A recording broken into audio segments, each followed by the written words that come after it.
Welcome, everybody. It is day 2 of the 12 days of page turners. And you guys, I can't pick favorite nights because every night is top of notch for me. I love every single author that is joining us. I have near and dear friends on tonight, and I have amazing authors. I have purchased some of their books myself, and I have read them. So tonight is a very special night because I'm pretty sure I own every single person's book on here, or I have listened to it, or I have endorsed it and referred it to somebody else. So tonight is very special for me. So you guys, enough hearing from me. Let's join in and get all these authors talking about the special holiday promotions that they have. So tonight, first up is going to be Miss Valerie Sweeten. So let me get her unmuted and bring her to the main stage. Valerie, girl, how are you? It's been forever. I am great. It's so great to see you, Amy. I miss seeing you in person, but it's always good to see you on camera. I know. Hey, everybody watching. I love it. Thank you guys for tuning in. So, Valerie, tell us a little bit about what genre you write in and how long you've been writing. Sure. I am a children's book writer. So I published my first book in 2014, and then that was Listen in the Rainforest. And then a couple years after that, then I did on the safari. And then just last year, I came out with the Donut Tree. And this year, I just released Listen in the Outback. So I'm waiting on my copies to arrive like any day now. I love it. So I own all of your books, and I'm not even going to lie. I am a 30-year-old woman, and I love reading The Donut Tree. It is my most favorite book. I read it when my kids aren't pleasant or anything. They're unhappy. They're not in the room, whatever. I'm like, you know what? I need a dose of happiness. And to me, that's what The Donut Tree really brings. And I know, your Shush series is how I label it, is very educational, and it really takes kids to those exotic places that in the book they travel to. And so I love it because I'm probably never going to go to the Outback. I'm sorry. Yeah. I'm probably never going to. So I'm going to read your book to let it take me there. But what is the inspiration that really kind of motivated you to get you to be like, you know what, I'm going to sit down, I'm going to write this book, and I'm going to publish it and kind of put it out there for everybody to read? Well, even before I had kids, I wanted to publish a book, and I had like all these different concepts and things. And then, life happens, and you have family and kids, and your life goes crazy. And so then somewhere along the road, even though we had all the kids, because I do have 4 kids, so that is a factual thing that's in the story, but I don't have twins like in the story. But just kind of, we were going so many places, and there's so many cool things you want your kids to see, and you don't want them to miss. And that's kind of where the series was born from, just, showcasing all the amazing things out in nature and cultures and food. So that's where it came to be, because it's an amazing thing, sharing those things with your children that, you don't want them to miss out on. It might be like a once in a lifetime thing, like that's where it came from. And it's just been greatly received because it is educational, like you were saying.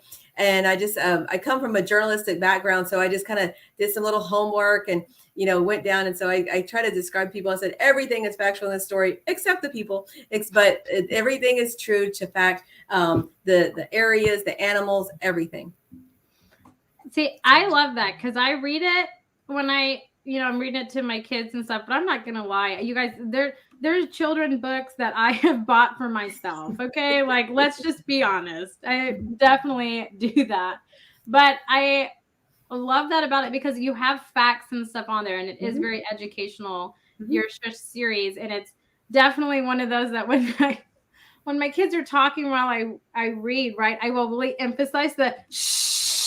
I'm just like, it's like a release. It's a mom thing, right? Because you're like, shh, just right. I'm telling you, it's definitely just like that releasing moment. And I feel like your book gives that for parents. It gives that. Yes. And I love that. And I want to dive in a little bit. I know this story, and I think that it's one that should be shared every time that I see you. But tell us a little bit about the story behind the Donut Tree. Because I love this story. Well, first of all, I was raised in Houston on Shipley donuts. So I think I'm pretty sure my mom has a picture of me like eating like little donuts when I'm really little. But if you're a native Houstonian, you've eaten Shipley donuts probably at one point in your life or not. And so even like when my kids were little, we had like a little just a tradition. Like on the first day of school, we go get donuts, or maybe on a Friday, we get donuts on the way to school, or things like that. And so those become part of your life. And just, so many people that when I've been presenting this book or just, showing it out at markets, people are like, yes, exactly. I get it. I'm a donut person. And I was looking through, cleaning out some stuff in my closet and like an old journal. And then I found a little piece of paper that came out and it said the donut tree. And because the kids were always, in love with donuts as much as I was like, this must be a sign. You just, and then people were asking me too, like, don't you have anything for smaller children? Because the other books are more, a little bit more advanced culturally and, with the words and such. But so that was just a great experience to write that and make it rhyming and make it fun. So families and everybody can enjoy it. I know. I want a donut tree in my backyard. I love Shipley's donuts. Like, most people don't know that about me. I love Shipley's. I feel like they have the best like glaze, especially when they're warm and they're not like too sweet or anything. So your book really hit home with me. I was like, yes, I need a donut tree with sprinkles and everything. It'd be okay. And see, I have no qualms about eating any donut. I love it. Now I'm gonna have to go get donuts tomorrow morning, Valerie. Thank you so much. Yes. I have know, right? down the street, so I'm gonna definitely have to do that. But tell us a little bit about you mentioned you have a journalism background and everything like that. So does that help you when you write your books, especially like the Shush series or anything like that? Absolutely. We're doing research. I mean, I'm doing research and just, pulling out all the facts and sorting out what is appropriate for the storyline and putting together the storyline to make it frame out. So it does follow, so it's easy, it's readable, it's, it doesn't become convoluted when the children are reading it. It communicates, a message of what the kids need to know, and hopefully clearly. I've had great response from the librarians and the teachers when I present, because it also does present realistic pictures that matches the text with the illustrations. So it's good. Everything comes out great, and it's a great experience. And that's why I was so excited to come out with this Australia one. And it really makes, me dive in deeper and make sure I'm presenting a great product and experience for the kids and the families. See, I love it. So let's talk about your Australian one, because you must read my mind, Valerie, because that's where I was going. I was like, okay, well, what kind of research and stuff went into writing the Outback one? Well, you want to have, in my mind, I'm like, yes, I want them to see this in the book. I want them to see this in the book, or this or that. And so in my mind, it's like, okay, let's do this. But okay, a children's book is only a certain amount of pages. How can I make all this happen in one book? And so it was quite a task. I literally had like a map and going like, okay, they'll have to start here. They'll land there. They'll fly there. They'll take a boat there. And how can we put it all together? And it did. And it was, and then, matching the areas with the experiences and the right animals and all that. It came together. And I'm really excited about it. I'm very proud of it. It's beautiful. It's beautiful. So how long did it take you to write that book? I don't know, probably at least a good 6 months or so, just because, you start with the research and then you have your concept and then pulling it together in terms of, just, like I said, mapping it out, all the things. It's like planning an itinerary for a personal journey. So that's what you have to do. And yeah, probably at least 6 months, maybe or so. Okay. So if I ever go to the Outback, can I just have you plan my journey? So sure, I feel like you know enough about it where you can be like, Amy, you need to do this, and this is how you're going to get there and everything. So I'm going to contact you yes. to plan my journey when, I go. Maybe maybe, I don't know. But tell us a little bit about your holiday promotion that you're offering this year. Sure. I'm doing a bundle on the series. I brought them right here. So we've got the rainforest, the safari, and the big Outback. So these guys I'm doing, I think these were 3 for $27. And then, yes. And then also, then the donut tree, I marked this down to $10. It's a nice big book. And it also has a coloring activity in the back. And if you want to do all 4, I think it was, yes, $40 for all 4. And I will do free shipping and personalization as well. I love it. So if people want to take advantage of your bundles and anything like that, how can they reach out to you to do that? Sure. They can go straight to my website at valeriesweeten.com and go to the contact page, please, and just tag that email 12 Days Amy, because this way I will know where it's coming from, what they want to talk about, and I will not miss that order and get it out to them as soon as possible. I love it. Well, Valerie Sweden, thank you so much for joining us on the 12 Days of Page Turners. I look forward to it. I am a huge fan of your children's books. I own them all. I am not even going to lie. I do, and I read them. So thank you so much for taking time out of your evening to come and talk to us this evening. Thank you for having me. It's my pleasure. Of course. So coming up next, Mr. Anthony Harris. How are you? Hello. How are you doing, Amy? How are the rest of my cohort colleagues tonight? Thank you, Valerie, for getting us started. That was exciting. I tell you, that's you're so inspiring, and I feel your energy. I like that. It's so much fun. So, Anthony, tell us a little bit about what genre or genres you write in and how long you've been writing. Several genres. I was just going through and adding it up. I've just finished a manuscript on my 14th book, and not counting that one, 4 are nonfiction, 4 are children's books, and 5 are novels, fiction. The first book that I wrote was nonfiction. It was in 2011 was the publication date on that. And the title of that book was Gifts of Moments, GIFTS, Gifts of Moments, being somebody to somebody. It's a sort of an inspirational book that's based on this notion that we're all granted the same amount of time, the same number of minutes, the same number of hours in every day. And how we use that time is so important. And the subtitle of it is being somebody to somebody. And that's a modification of a quote from Mother Teresa, who said that one of the great diseases in life is being nobody to anybody. And I say, that is so true. But the flip side of that is that one of the great joys in life is being somebody to somebody. So that story is about some of the things that have happened in my life and others in my family that I consider inspirational. I make use of alliterations about staying in the moment, serving in the moment, sharing the moment, specializing the moment. And it's been a real joy. That was my first book. And I have written, of course, as I said, in a number of genres. I wrote a series, a 3-book series called the Fruits series, Fruits of a Disgraced Legacy, Fruits of a Dying Legacy, and Fruits of a Dead Legacy. And that's a 3-part trilogy. It's a trilogy, rather, and it's about this Southern cabal of people from who had racist attitudes towards Black people, and they wanted to start a revolution and a race war and all. So it's a good series, and that led into another series that I took some characters from that series and gave them new missions as private investigators. They helped solve some crimes in the Fruit series, and now they have formed this private investigation agency where they're going about the business of solving cold cases, particularly cases involving hate crimes. And they've solved 2 so far, and we have 1 more for them to solve, and we'll wrap that series up. So that I can pause right here and see if you want to ask me anything. My children's books. The first children's book that I wrote was called It's What's on the Inside, and it was about a little African-American girl who is treated unfairly because her best friend, who's white, said she didn't want to play with her anymore because of her skin color.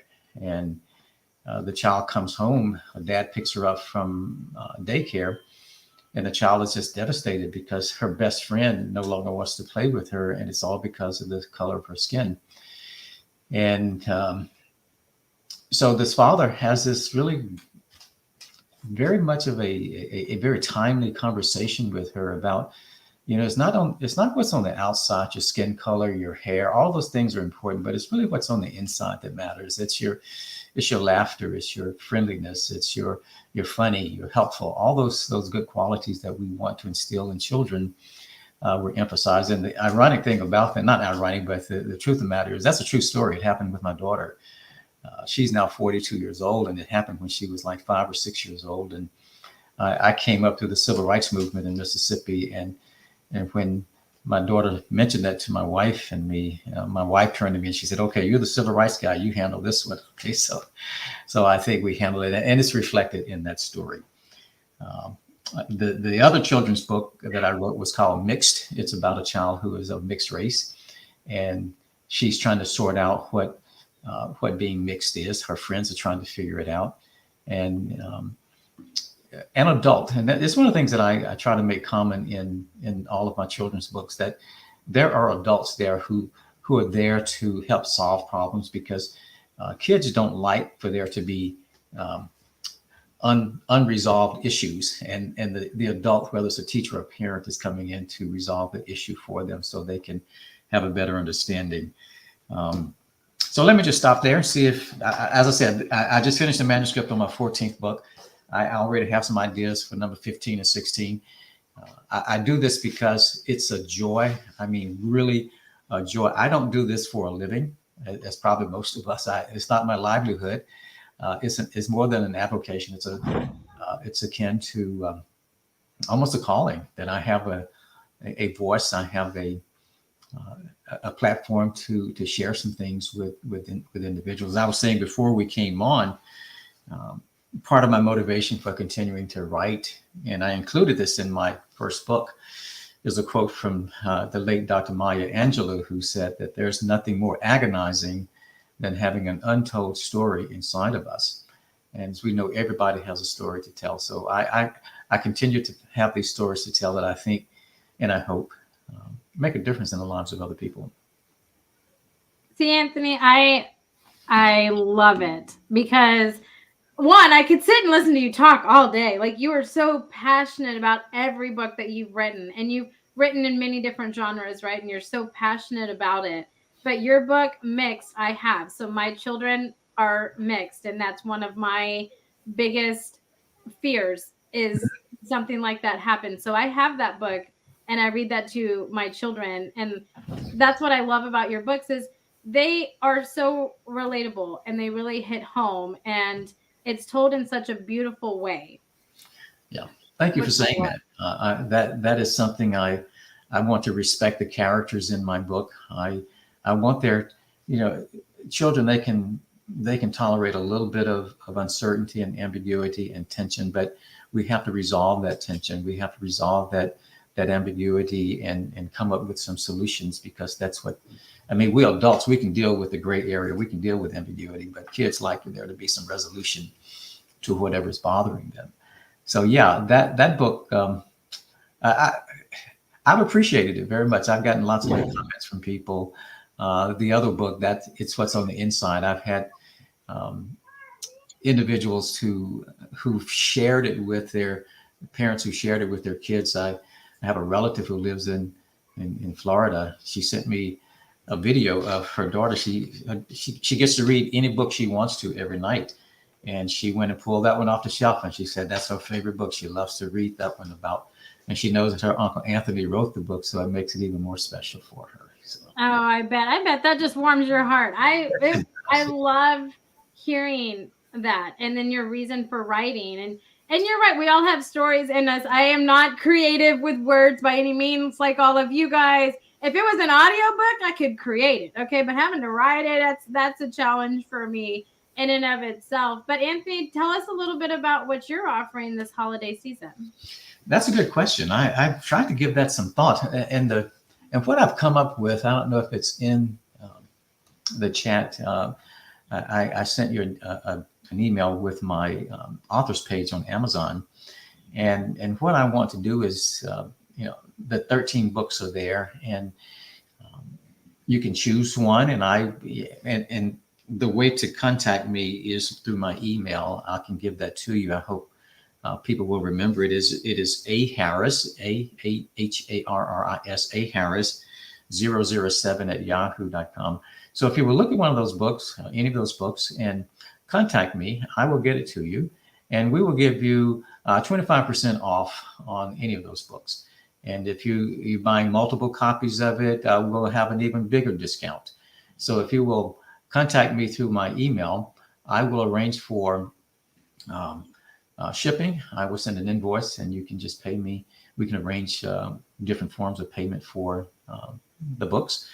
So that's the way to get it done. I look forward to hearing from some people.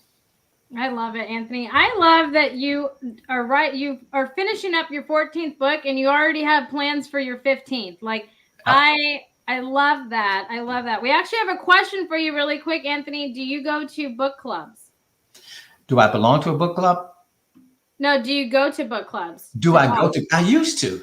In fact, I started a book club once at my church, and people just got busy. One of the things that I try to do, I've been doing this a long time, is that my first book was in 2011. So that's been about 11 years ago. I want to encourage other people. I want to, and that's the big thing about being in a book club, is that you can help mentor and encourage people and be a sounding board without egos getting involved in any of those kinds of things. But I am not. I would love to be in one, because my life is just so busy right now. As I told you earlier, I was retired. I retired from Sam Houston State back in May of 2020, and was enjoying the butterflies and the birds in my backyard. And then I got a call from Prairie View A&M University, who said, "Would you come and take this position?" I said, "Nah, I'm enjoying the birds and the butterflies." But I said, let's go through and see what happens. And that's where I am now. My life stays real busy there, but I do find time to write. People ask me, where do you find the time? It's just there. And if I did not write, my disposition would be unbearable, I think. Yeah. No. Well, Anthony, I'm so glad that you joined us this year and that you are on. It has been a long time since I have talked to you, my friend, and I'm so glad that you are back. And I'm so excited to hear about all of your books. You have to keep me up to date, Anthony, because I know we go way back, Amy, and we do. Before you had your business, and we would definitely stay in touch. And I want to say congratulations and best wishes and Merry Christmas to the other authors on tonight, and best of luck and with your work as well. Oh, thank you, Anthony. Coming up next, you guys, we have Bridget's Gate Press, which always, for some reason, it is just one of those, it's a struggle sometimes for me to say. I don't know why. I think it's because ours have always been a struggle for me. I can't unmute you, though. You have to unmute yourself because you muted yourself. Yeah, sorry. Here we are. How are you? What is your cat's name? I have a black cat as well. We have two black cats. This is Tarzan, and he's a showman. So anytime he catches wind that we're on some kind of call, he has to be involved every single time. So he makes an appearance in all of them. Yeah. I love it. I love his name. So my black cat name is Mowgli, and he lives up to that name. And so I love it. I love it. He used to climb the curtains and swing from them. That's how he got the name Tarzan. That's a perfect name. That is a perfect name. So tell us a little bit about the books that you guys have written, and also you guys are a publishing company as well. So tell us a little bit about both and how long you've been doing both. I have written nothing. I am not a writer, but I am a book publisher. And we have so far published in the horror, dark fantasy genres. Right. And we're getting ready to hit gothic romance next year for the first time. And as well as straight up fantasy. Yeah. Yeah. So, but one day we might do them all. Nice. I like it. Like baby steps, right? You start with what you really enjoy and you slowly branch out. I love it. Right. So how long have you guys been doing that? We actually started last year with one book. It was an anthology of stories about, shapeshifters, werewolves, kitsune, werebears, other creatures like that. And this year, I don't know, we're going to be up to 20 books by the end of the year. Yeah.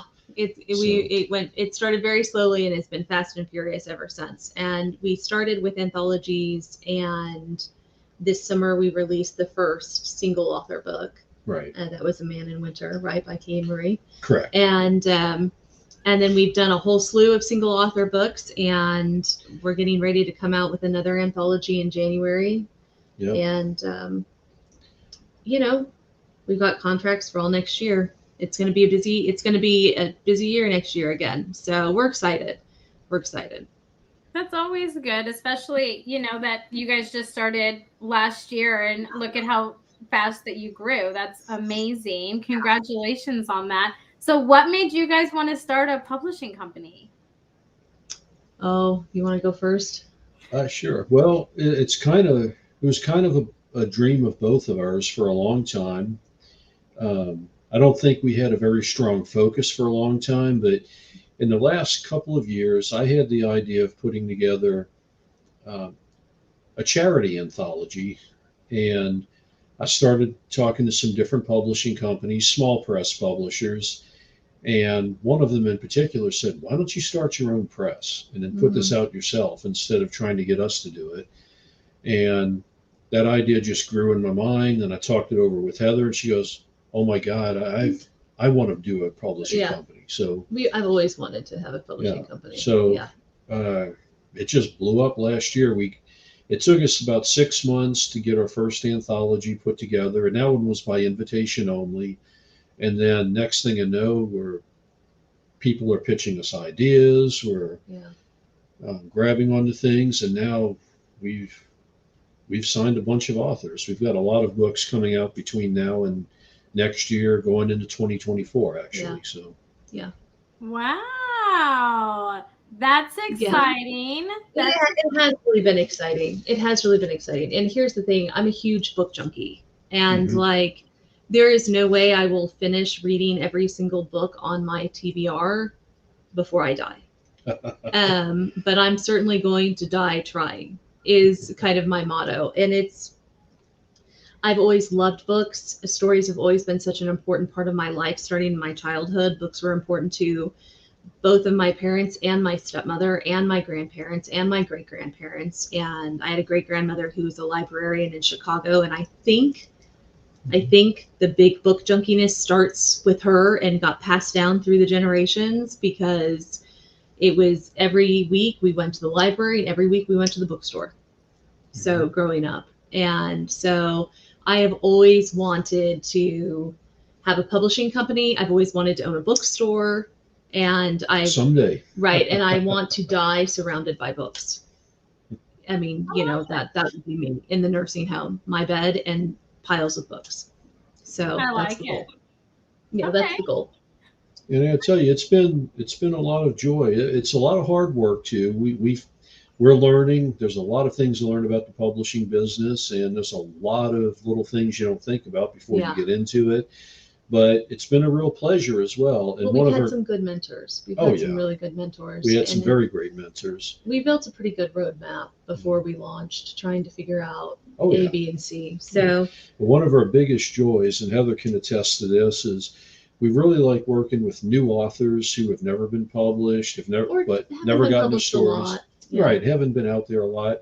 And it's really great. Like the other day, we noticed a post by one of them that said, her dream came true. Her first story was published, that she signed on with her new Gothic romance anthology. And it's really cool seeing that.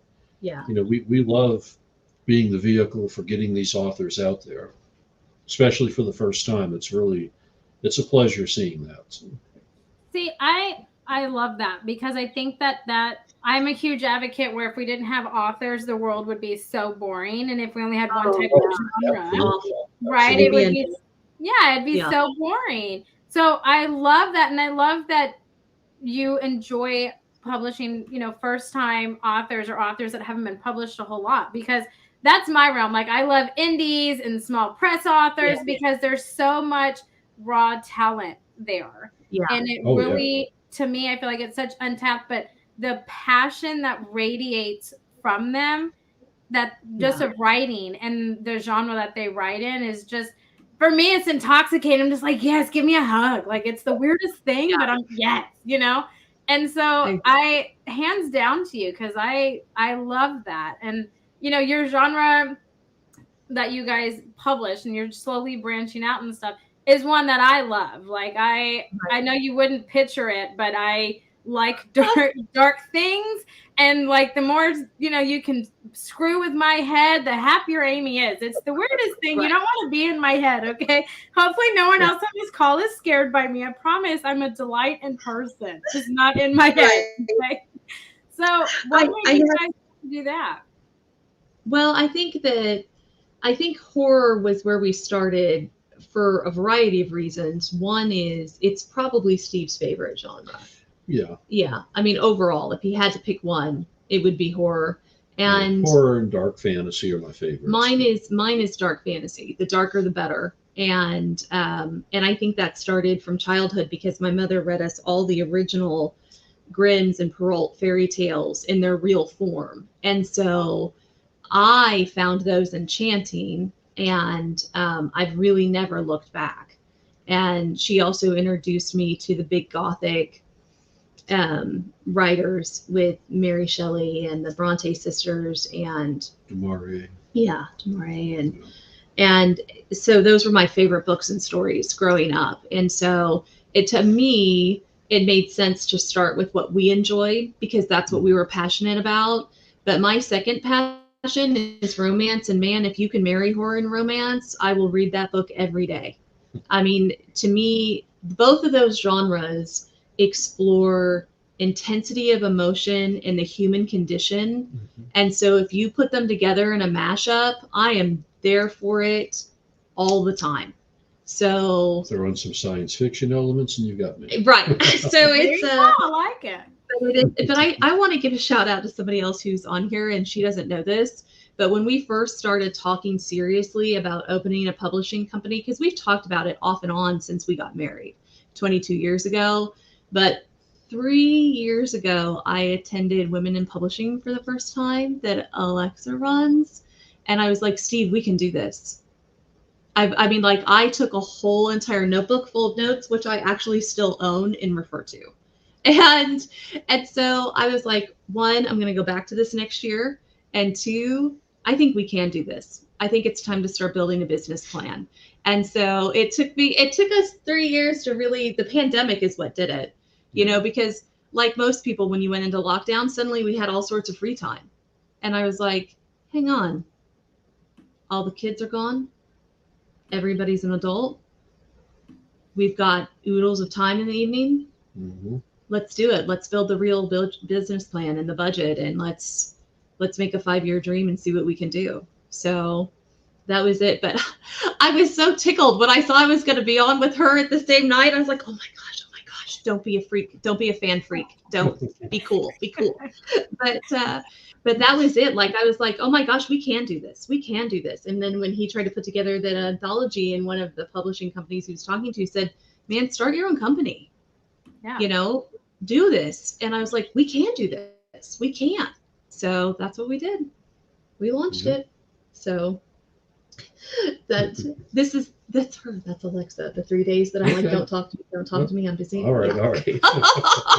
I do the same thing, Heather. I do the same thing. I get an email from like, oh my God, Alexa's emailed me. Like, I do the same thing. So we can share that together.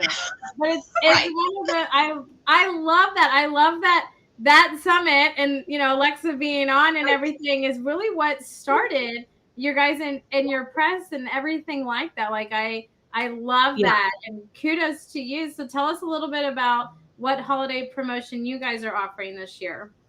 Okay, so all of ours, you can find it on our website and go through the Amazon links on our website for any book in the catalog because we've marked them all down. So all the books in our catalog, the ebooks are 99 cents and the paperbacks, most of them are about half off. So the paperback prices are going to be anywhere between $5 and $10 depending on the size of the book. But it's only on Amazon is where we're running it. So you can go directly to Amazon or you can go to our website and click through on the Amazon links to whatever book you're interested in. So, and we actually have 2 books open for pre-order that are coming out in December, and the ebooks are also marked at 99 cents. So, awesome. Yeah. Well, you guys, thank you so much for joining the 12 days and for coming and hanging out with my crazy self. It's been so much fun. You guys are amazing. I'm excited for all your books to come out. So you guys, pleasure to be here. Yes, thank you for having us. Oh, of course. Well, coming up next, in my mind actually is Alexa. So we'll bring Alexa on. Alexa, hey, how are you? Hi, well, I'm feeling pretty amazing now. That was very soul lifting. Thank you. Oh my God. I love it. So tell us a little bit about what genre you write in and how long you've been writing. So I started writing 10 years ago, and I started in nonfiction. I actually started in grief and loss. After we lost an infant daughter, that's where I started blogging and writing from, and published our first book, which is an anthology of a bunch of grieving parents called Sunshine After the Storm, a survival guide for the grieving mother. And not only was that one of the most cathartic things I have ever done, I realized I'd always been a technical writer through my career. I'd done lots and lots of writing, and I'd wanted to be a writer, like a romance writer or something, anything from the time I was a little girl. I was a voracious reader. So I didn't move into fiction for a very long time, actually. I continued with the nonfiction stuff for a while. I just loved the writing, loved the publishing piece. We did some books for parents, and I've done a couple of books for authors. And then a couple of years ago, I decided, all right, I'm working with all these authors all the time and just sick with envy every time I get to see them have all these big book launches and doing their thing with their fiction books. I was like, I'm going to do this. And it just happened that we were in COVID and I was going through a divorce and I needed something really uplifting in my life and my world. So again, therapy, but this time through fiction. And my first fiction, my first rom-com book is publishing on Tuesday, actually. It's called 4 Days in Paris. It's a very light-hearted, closed-door romantic comedy, think Hallmark movie kind of thing, set in Paris, New Year's Eve, 1999, based on a true story of something that happened to me. And I took that story and I just had a lot of fun with it. And it was one of the most fun things I could do during that not so fun period in all of our lives. So that's the very shortened version. Oh my gosh. One, your book cover is so beautiful. Oh my God. I am here for it. And I love that it's a rom-com. It gives me like the proposal vibes. You know how that's like just a silly rom-com. It's like all those awkward moments. And you're just like, oh, this is so me. Like, no. So, I'm here for it. I love it. So which do you find easier to write, nonfiction or fiction? Oh, hands down, nonfiction. I can write a nonfiction book depending on the topic in, weeks to months. This book took me, all in all, if you go all the way back to when I first started tinkering around with this story, which originally, before the whole COVID thing, like I had wanted to write a story about when I was living in France anyway. So I kind of started in a NaNoWriMo back in like 2013 or something like that. But then I'd set it aside, come back to it. And I'd say it still took me a solid 2 years with the writing process and then the editing and revision process, because it was just such a jump.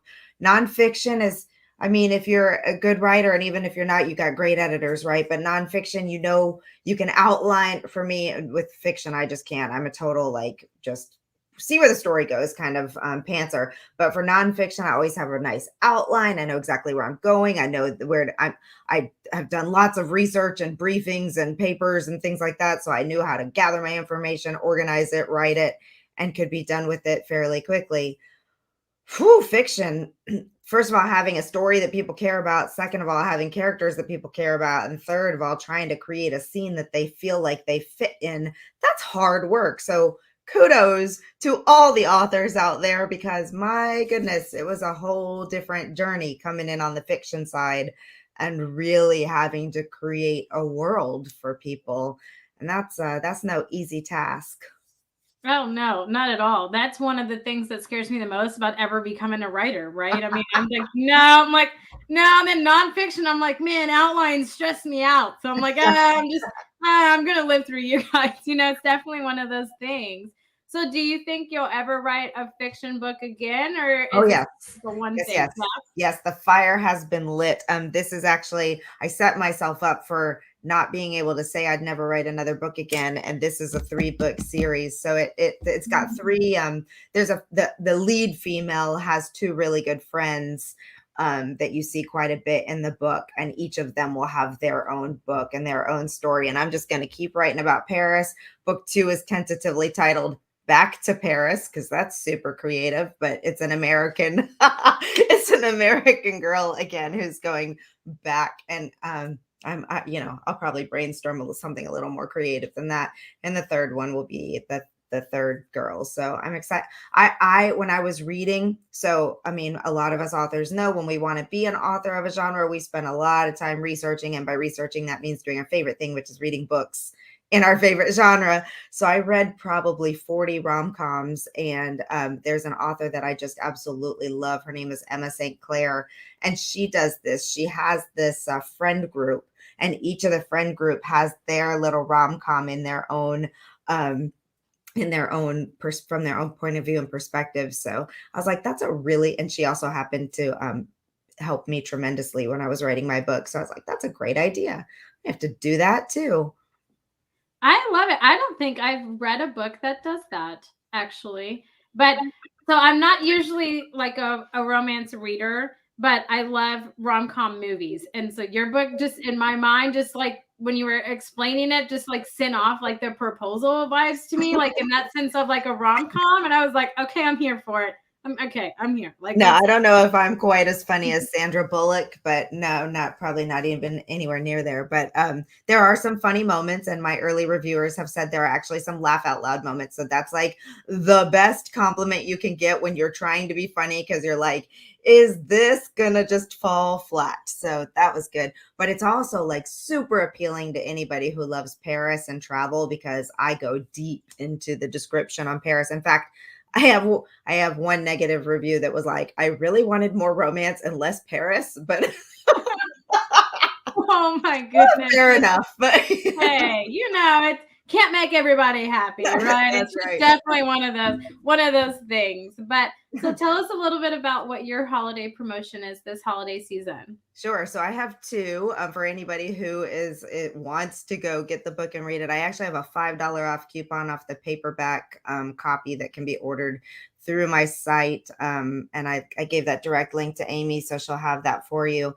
It should already have the $5 off coupon applied to it, and I'll send you a signed copy because I have lots of copies to sign. And then the other one is for any of the authors who are interested in coming and joining us.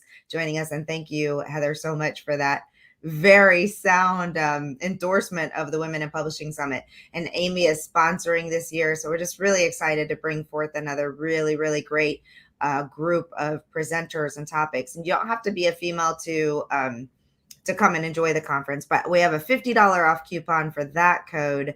And if right now it's still it's on early bird special for $50 off. So with the $50 coupon, it's actually $100 off the ticket price. So wow. Well, Alexa, it's always wonderful. I always say this. I'm like your biggest fan. I'm your biggest like you and yours too. Between you and Roger Leslie, if I could just put you guys in a tour bus, I'd be your biggest groupie. I really would. I'd be your biggest groupie for sure. But it's always an honor whenever we get together and we can have a conversation and talk. And so thank you so much for joining us on the 12 Days of Page Turners this year for your wonderful holiday promotion. And I'm excited for your book. I pre-ordered my copy, so I'm waiting for it for sure. But I'm so excited, and I will see you in March for the Women in Publishing Summit. I'm super excited about it. Thank you, Amy. I really appreciate being here, and to all the other authors here tonight too. It's a lot of fun to hear your stories. Oh, wonderful. Coming up next is Lynn Harley. Believe I said that right. How are you, Lynn?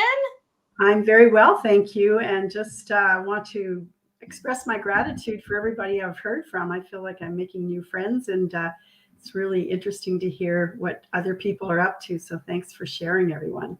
Oh, my cup runneth over, Lynn. It's as much as, holiday promotion as it is meeting and making new author connections and friends. And so my cup runneth over. It's only day 2. Oh my goodness. What else is in store for me? But tell us a little bit about what genre you write in and how long you've been writing. Well, I just actually have my very first book out that is mine. It's called What If You Could? It's a children's book, and just a little picture of it about a little caterpillar. Uh, and I've also been, I guess, a contributing author to another book called Short, Sweet, and Sacred, Volume 2, and it's just a compilation of stories to uplift and inspire people. So that was published this summer. So my book, What If You Could, is about a little caterpillar who can think. And it's based, really, my inspiration for it is that I'm a life coach and I worked in social work my career. And just, I guess the inspiration was that we know that nature just becomes. It doesn't think its way in or out of anything. So this caterpillar will become a butterfly, but really, I coach adults, and the thing that trips us up, and my hand's up there too, is often our thinking. So this little caterpillar can think his way into becoming a butterfly. And the book is really about, and I love it because I'm very much a powerful advocate for mental health. And it's about the voices that we hear when we're getting ready to stretch and leave our comfort zone. So he has a beautiful dream of wanting more than being on a branch and eating leaves. And he, falls to sleep sort of in this dream and these visions full of wonder. And when he wakes up, he sees that nothing's changed. And now all of a sudden he's hearing from a voice that goes, well, who do you think you are? Flying, drinking nectar? Like, that's not going to happen for you. And so, just this voice that, again, these are the voices I'm coaching people my age, younger and older, that come up for all of us. And I think in terms of the message that I really want to share about mental health is that voice will always be a player. But when we're really living into our mental health and wellness, we can discern and listen to the voice more easily that goes, but what if you could? So that's, excuse me, the voice of love. Okay, so I love your topic. I'm huge in mental health, especially in our younger generation. I'm a huge advocate as well. So I love that. And we have all heard those voices that, tell us you can't do something and all those negative thoughts, right? I mean, I'm a very positive mindset person, clearly, and I have a lot of energy. I'm like the Energizer Bunny is what someone described me as the other day. But I think, those thoughts and stuff creep in for everybody. And I think, as you get older, you kind of figure out how to handle them, and, you can talk smack to them and tell them to go away. But the younger generation, they're still evolving and developing and figuring out who they are, and they're so detrimental to them. And so I'm a huge advocate for that. And your book cover is so cute with a little caterpillar. I'm a sucker for a caterpillar, you guys. Yeah. Yeah. I really am proud of the illustrations. Yeah. And you also just won a gold medal in the Global Book Awards this November. Is that correct? That's correct. Yeah, for this book. So that was really exciting. Like I said, I think it's just such a powerful message, and one that I'm, a speaker. So I'm really sharing this book for groups of all ages. And there's just so many metaphors in this book for adults, and what you even said about, as we get older, but there's also more voices we hear as we get older. The one that goes, well, you're too old to do that. Who do you think you are? So I don't, it's just understanding. And I really appreciated what Alexis shared about her first book, because this was based in my passion for mental health. It was based on the fact that I lost my younger brother who struggled with mental health. And so it just felt very inspired to be sharing this, and dedicated to my three sons, but also my brother, and really about celebrating his life and making something positive out of, a situation that was challenging. So did you find it easier, to write it in a children's book form than as like a young adult book, or just, I guess an older adult book in a sense? Was it easier to write it as a children's book, or what's the story behind that? Well, first of all, I think it's, again, this whole tongue in cheek that, the caterpillar will become a butterfly. And so the one thing about this book is it's got one of those messages. I have coaches who are buying it and selling it and sharing it with their clients. I've got grandparents who are buying it for their adult grandchildren that are transitioning or moving away from home. And then I've had daycares who are buying it as Christmas gifts for the children in the daycare. So I just think it's just such a universal message. And when I do presentations with adults, I really unpack this book in terms of the metaphors that are there for us when we're living into what's next for us, our transformation. And again, in this human experience, we're always going through life transitions. So a lot of times I'm working with people that are retiring and it's like, now what?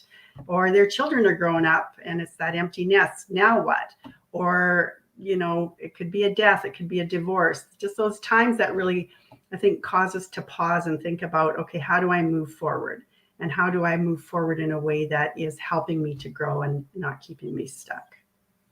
Yeah, I definitely am a firm believer in mindset. And it's definitely like one of those, like, okay, well, this is going to happen. We're going to have to deal with it. That was my situation when I was pregnant with my oldest daughter, right? My husband was graduating from college. We were moving, buying a house, all of these things. And, your mindset is such a powerful thing. It sets the tone of the day. It sets your outlook on things. And so you have to kind of flex that muscle and always kind of be working and fine tuning and doing things like that.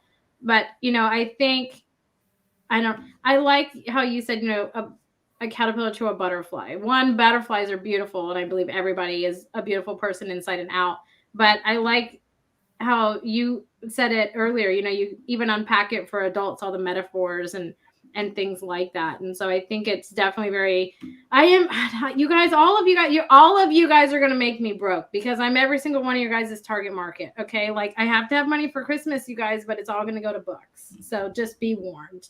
Okay. Amy's going to show up on your shipping label. Just mail it to me. It's how it's going to happen. But I think books like yours and your reason behind writing it, and that it's in a sense dedicated to your brother, I think is really important because it's good to have those conversations and unpack them and stuff, especially, for our younger generation, like with COVID and they were home and they couldn't interact with people. And I work from home for a long time and it's too peoply sometimes out in the world for me. So I stay in my bubble. But the younger generation, they're still developing and they're very influential. And so they don't understand necessarily how to deal with those things.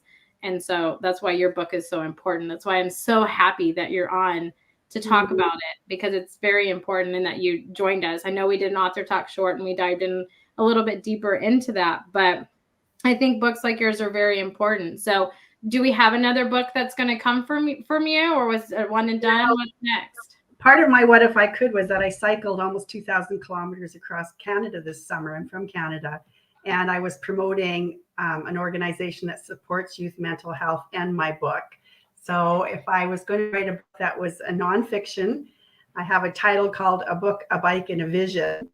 And the anatomy of a dream realized, again, just based on what I coach people through, that there's just really a very predictable system for transformation. There's an art and a science to it. So it's on the back burner. I've been extremely busy with speaking and just promoting the book right now and coaching. So I think that it's percolating. Oh, I love it. You're going to have to let me know when you write it. I feel like you're going to write it at some point. So please send me an email and let me know because I would love to read that. But tell us a little bit about your holiday promotion that you're offering this holiday season. Okay, well, my book, actually, I'm not offering anything on the book because I'm donating a portion of every sale to an organization that supports youth mental health. So just know if you purchase the book, you're doing a great thing for our young people. And sadly, one in 4 children and young people are dying of suicide. So this is about suicide prevention. But what I am offering is I'm offering a 75-minute masterclass on January 7th. And it's based on what I coach. And it's called What If You Could Too? And just giving people the tools to really lean into the transformation process and maybe starting to think about how they want to transform different areas of their life. So it's going to be 75 minutes long, and it's going to be on the 7th, which is a Saturday at 10 a.m. Mountain Standard Time. I'm in Canada. And so anybody who subscribes to my website, there's a subscription notice that comes up that you'll receive a complimentary ticket and the Zoom link to join me with this for this masterclass. Wonderful. Well, Lynn, thank you so much for being a part of the 12 days and for being an advocate for mental health. It is very important. And so, any way that I can help you spread the word and awareness about it, please let me know. But thank you so much for taking time out of your evening to come hang with my crazy self and party and get down. This is my most favorite time of the year, you guys, for sure. But No, it's been awesome. let's see. Coming up next is Anna Stewart. Hey! Thank everybody for helping me finish my Christmas shopping, because I've got a bunch of kids to shop for and now I know what to get them. So I'm thrilled right now. Right? I am telling you, and one of your biggest fans, Miss Dina Ray, is on, and she's gonna hate me that I said that, but she is on and tuning out. She is one of your biggest fans. Your publicist is also on. Hey, Mickey. Hey Deanne, hey Rhiann, hey Mickey. All right, Miss Anna. So tell us a little bit about what genre you write in and how long you've been writing. So I write romance. I write pretty much everything within the genre of romance. Anything from sweet small town contemporary all the way up to spicy romantic suspense. I also write paranormal, urban fantasy, although urban fantasy hasn't been published yet. And currently I'm really neck deep in series of romantic suspense books that that just came out November 15th with the first in the series. You are busy. You're busy. I am. But this was the dream, right? I'm not gonna stop now that I got to this far. Right? So how many books have you written? So Exposed, which is the book that the book that just came out November 15th. Here she is. I think it's my 52nd book. 52nd project, because I've written a lot of novellas, but it's my 52nd published work since 2014. Wow. Yeah, and I write full time, and I'm not married, and I don't have kids. I just have cats. So I have a lot more time than most people do. Oh my gosh, 52 books. Yeah. That's incredible. That is a record. Like, congratulations. Thank you. That is amazing. So what made you decide to write romance in all avenues of romance? So back in high school, circa 1980 something, a group of friends and I started writing like these mini romances that featured our favorite rock stars. Now they would call it fan fiction, so we were kind of ahead of the curve. Everybody else outgrew it, and then at the same time I read my first romance novel, and I'm like, oh my god, this is what I have to do. This is it. It's just like all the lights in my head started buzzing at once. So I didn't realize quite what it was going to take to get me there. I was a horrible student because all I was doing was reading romance novels, and just really horrible student. I did a lot better in college when I can take a lot of courses that I wanted to take.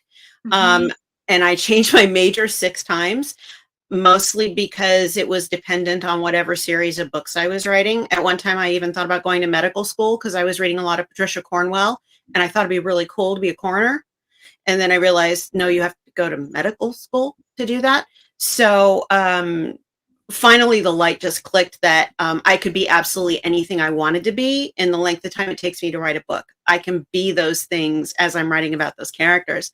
So once that kind of clicked, and then once I actually got serious about the writing and I stopped playing at it, it took me about 2 or 3 years I finaled in a really big contest.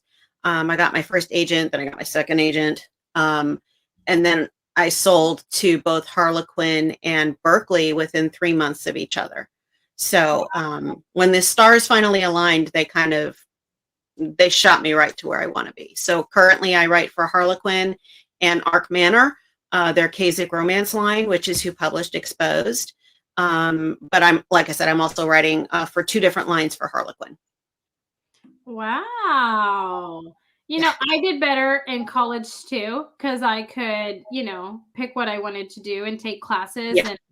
And I thrived on online classes. It's the weirdest thing, but online classes were my thing because Google was my best friend and I could Google my stuff. I'm not even gonna lie. I still was not that great of a student when it wasn't in psychology classes.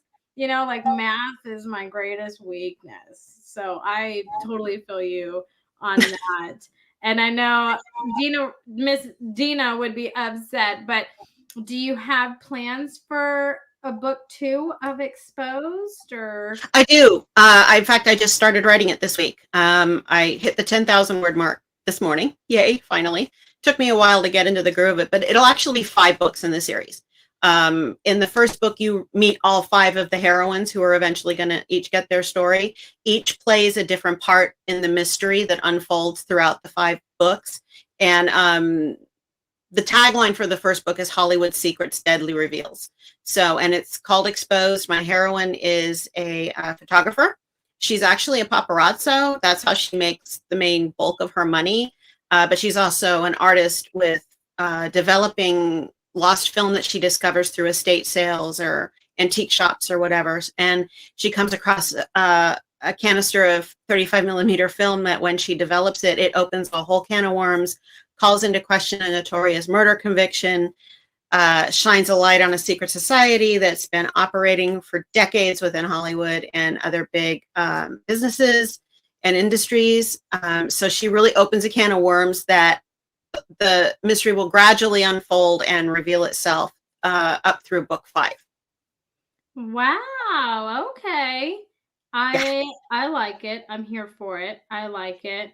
So I'm going to ask the question that no author ever wants to answer, but Okay. I know it's my whole thing, right? If you could pick one of the books that you've written, what was your most favorite one to write? You know, it's going to sound, I was going to say, I know. you're asking me to choose out of 50 books. Let's see if I can have a favorite child. I have favorite ones for different reasons. And since I am in promo mode for Exposed, I'm going to tell you the reason why Exposed is one of my favorites. It's because I had absolutely no restrictions on how to write it. When I'm writing for Harlequin, there are certain guidelines that I have. There's certain language I can use, there are certain boundaries to how far I can go with the dark. And I really like to write dark. So with Exposed, my editor literally said, write the book you need to write, however you need to write it. End of story. So I didn't have anything in my mind blocking me other than myself and the constraints of the story. So for me, Exposed, I think really is one of the best books I've ever written because it was the freest book I'd ever written.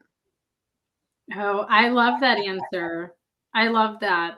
And that's not to say that my Harlequins are restrictive by any means. Right. My Harlequin books are a job. And when I sign a contract, I agree to certain things to do with those books. And I love writing my Harlequin books. I love writing for Harlequin. It's just a completely different experience writing something when you have absolutely no restrictions on what you can put on the page. Oh yeah, for sure. Like I love that answer. I've never heard that answer actually, and I wasn't expecting that one. So I'm just telling you, I'm in for just a fun ride for this 12 days because that's a beautiful answer though, because you had creative freedom. Yeah. To write what you wanted and you didn't have like certain boundaries you couldn't cross, and so I respect that. I think that is amazing. So thank you for answering it. I love that. So tell us a little bit about what you're offering this holiday season in terms of your holiday promotion. Well, so like I said, I'm traditionally published, so I don't have any control over pricing or all that kind of stuff.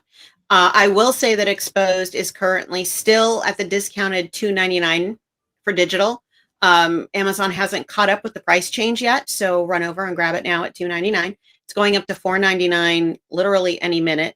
I don't know when. The paperback is only $9.99, which is awesome for a trade paperback. Anybody who does order the trade paperback and wants a signed book plate, all they have to do is email me through my website at anna@authorannastewart.com. I'm happy to send that off to you. And it's a custom book plate specifically for Exposed. I've done a book plate for each book that will come out, as I thankfully know what the titles are already. Also, anybody who signs up for my newsletter, which is at my website, authorannastewart.com, Sign up for my newsletter and you get the chance to download a free novella. I believe the novella I have up there right now, it's a sweet Christmas romance called Gingerbread Dreams. So if you want to get a feel for my voice and you want to love a little Christmas story, free for download right for there. And then if anybody does want a signed print copy of Expose, that is just the print book, you can order one from Face in a Book. And that's getyourfaceinabook.com. It's a indie bookstore here in Northern California where I am. In fact, I'm having my very first book signing tomorrow. 50 books, and this is my first solo book signing. So thanks, COVID. Yay. But I'm, as far as I know, they're happy to take your order. I'm going to be signing copies tomorrow. They will ship it out to you, and you can support a local bookstore, indie bookstore. Wow, I love it. I'm still in awe of 52 books. Like, I don't think I'm ever going to get over that this evening. Like, that's amazing. Like, kudos to you. And congratulations on all of your success and being traditionally published. That is an accomplishment in and of itself that you should be so proud, and that you can write full time. But I am honored that you joined us for the 12 Days of Page Turners. I got to finally meet you. I've heard so much about you from Dina Ray, and she was so jealous that I got to talk to you tonight. But I'm so grateful that you decided to join us for the 12 Days of Page Turners. So thank you so much for joining us this evening. My pleasure. Thanks so much for having me, and so nice to meet all of you other wonderful authors. Awesome. Well, you guys, we had a packed day 2 for everybody. All of their links to their holiday promotions and to their websites is in the comment section down below. I will also list it in the replay when this gets posted again tomorrow morning. But you guys, we have so much more to come for the 12 Days of Page Turners. Tomorrow is day 3, and we have a whole new round of authors. Like I mentioned earlier, we have over 60 authors this year, and they are all offering a holiday promotion. And the best gift that you can give anyone this holiday season is a book. So make sure that you go and support these amazing authors and get them at their holiday promotion that they are offering. But until tomorrow, everybody, have a great rest of your day, and we'll see you tomorrow. Bye, everybody.